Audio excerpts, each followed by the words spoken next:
In this video, we will be looking at how to write assembly language program using Avia Studio. Using Avia Studio, it is extremely easy to write assembly language programs. I will be using Atmega32 to write a sample assembly language program. This sketch we will be just having a push button with an LED. The push button is configured in such a way that whenever the switch is pressed, the port input will receive a low signal, and a pull-up resistance is tied to high, and a LED is connected to another GPIO. So whenever the switch is pressed, the LED will turn high, or the GPIO will turn on high. So after opening Avia Studio, click on File, New, Project, click on Assembler here. Here you will be having a C and C++ or assembler. So click on assembler here. We are naming it as Avia Assembler 2, and click on OK. Then it will ask us to specify the device. So I have been using Atmega32, so I'll be writing Atmega32. The name comes here. Press OK. The environment is ready now. It will take some time to set up the environment completely. So now it has set up. So initially we have to include the library. So we will include m32dev.inc, the library file. Now CVI, which means to clear a bit. So clearing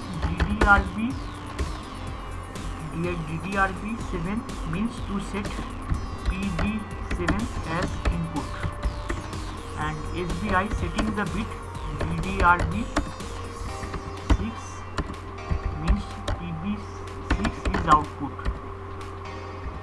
So the PB7 is connected to the push button and the PB6 is connected to LED. Very simple. Now a label here. Now we will be writing the SBIC branch instruction. Skip if bit in the IO register is cleared. SBIC. Now ping B to get the input data from PB7. We will be continuously monitoring the PB7, and whenever the pin 7 turns low, it will jump away from the loop.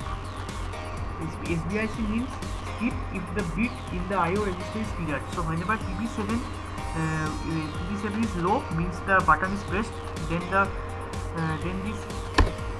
this loop will be branched off.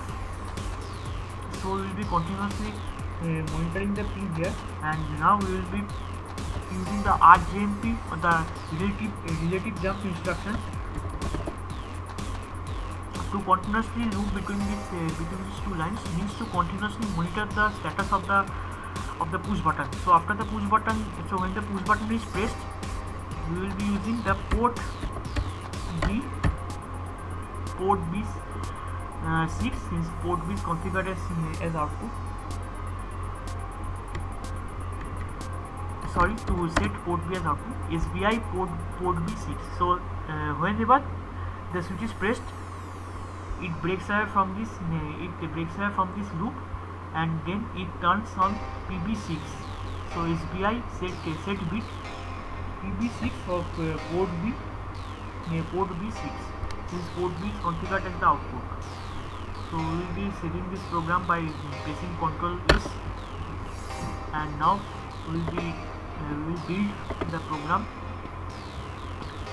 And I have AVR Dude already installed, already set up here in external tools. So I have got this, but you have to set up this USB ASP. I'll be providing a video link to learn this below, so you can configure this external tool here. So after uploading the code here, we will be seeing it in action. This is the pull-up resistance here, the push button and the LED. Forget about the rest of all the transistors and ICs. Only this is the required setup of our system. So this is the Atmega32 here, PB6 and PB7 you can see here. So I'll be pressing the switch. see, let's turn on high. Assembly language programs can greatly improve your insight into the microcontroller fundamentals and the inside architecture and understanding of the basic instructions and commands. So practicing assembly language can help you to get a better insight inside the microcontroller architecture. So practice various instructions, do some trials and errors, but use each and every instructions carefully. Learn more and more assembly language programs, and after acquiring the basics of this assembly language program, you can then switch on to embedded C, so that you can write more and more codes efficiently, and you can debug the programs efficiently. So I hope you find this video useful. So if so, please like, share and subscribe to this channel, and consider subscribing me so for getting further such interesting videos. Thank you.